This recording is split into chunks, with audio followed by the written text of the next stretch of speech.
ચાલો નમસ્કાર મિત્રો, મારા નવા વિડીયોમાં આપ બધા દર્શક મિત્રોનું હાર્દિક સ્વાગત છે અને બધાને જય માતાજી। તો મિત્રો આજે આપણે રેસીપીમાં બનાવવાનું છે।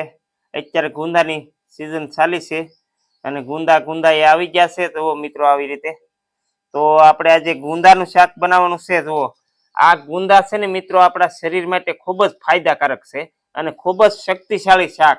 આ ગુંદાનું શાક ખાવાથી આપણા હાડકા મજબૂત બની જાય છે અને હાંધાના દુખાવા પણ મટી જાય છે અને ખૂબ જ શક્તિશાળી શાક છે આ મિત્રો।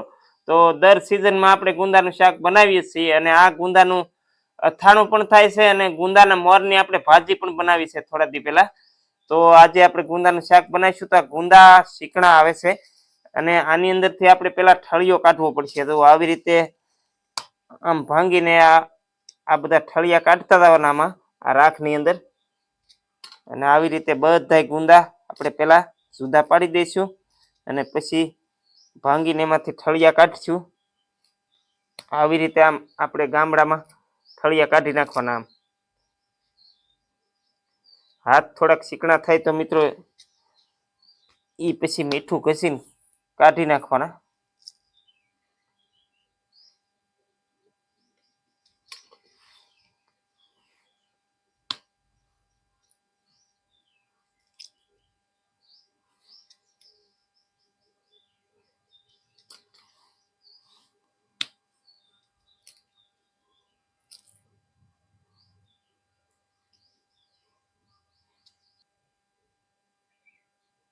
હાલો મિત્રો આપણે ગુંદા જવો આની અંદરથી ઠળિયા કાઢી નાખ્યા અને આ હવે આપણે ચૂલે જઈ અને શાક સેડવવા માટે મૂકવાનું છે। તો મિત્રો જોતા રહેજો આ મારો વિડીયો પૂરેપૂરો, તમે જોજો મજા આવશે તમને।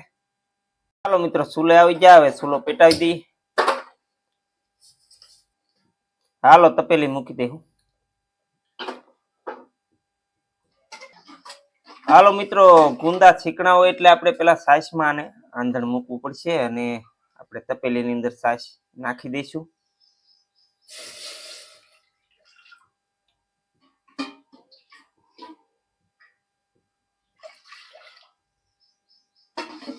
ચાલો મિત્રો સાસ નાખી દીધી છે, હવે આને ઘડીક ઢાંકી દઈશું અને આંધણ આવી જવા દઈશું। ચાલો મિત્રો જોઈ લઈએ આંધણ આવી ગયું કે। જુઓ મિત્રો સાસ ગરમ થઈ ગઈ, હવે આપણે આને ગુંદા છે ને આમાં નાખી દઈએ।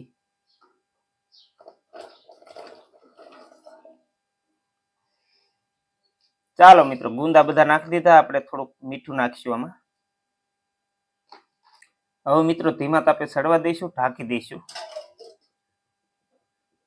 ચાલો મિત્રો જોઈ લઈશું આપણે ગુંદા બફાઈ ગયા કે એમ। જો મિત્રો આવી રીતે બફાય, જે કાચા છે મિત્રો, બફાણા નથી। બફાય એટલે પીળા પડી જાય અને આ હજી લીલા વર્તાય છે એટલે થોડી વાર આને આપણે બફાવા દઈશું।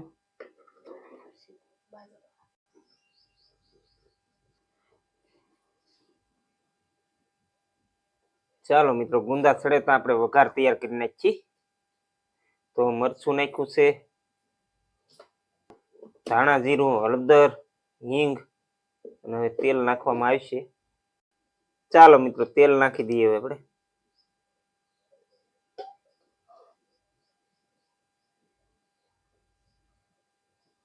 મિત્રો જોઈ લઈએ ગુંદા આપણા બફાઈ ગયા કે।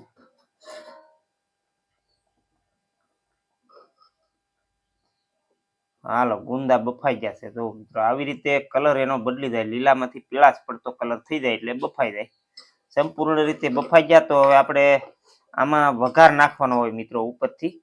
તો આપણે વઘાર તૈયાર કરેલો છે તો નાખી દઈશું।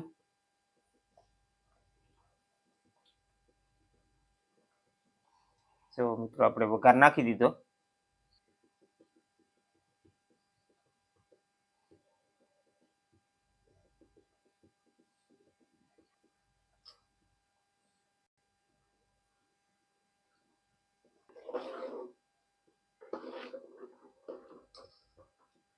ચાલો મિત્રો આપણે આનો વઘાર થોડોક પાકવા દઈશું એટલે ઘડીક આપણે આને સડવા દઈશું।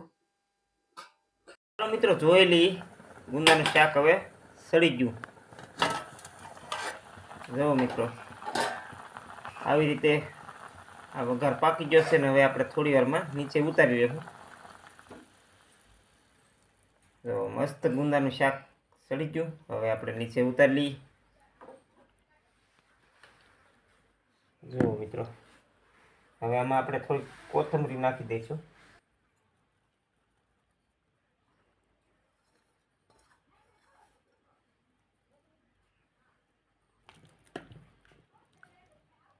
તો સૌ મિત્રો આવી રીતે ગુંદાનું શાક બનાવીને ખાજો, બહુ મજા આવશે. આપણા શરીરને ખૂબ જ ફાયદાકારક છે અને ખૂબ જ આપણા શરીરનું પોષણ આપે છે. દર વર્ષે ગુંદાની સિઝન આવે એટલે ગુંદાનું અથાણું, ગુંદાના મોરની ભાજી અને ગુંદાનું શાક બનાવીને ખાવાથી આપણા શરીરના અનેક રોગો મટી જાય છે મિત્રો.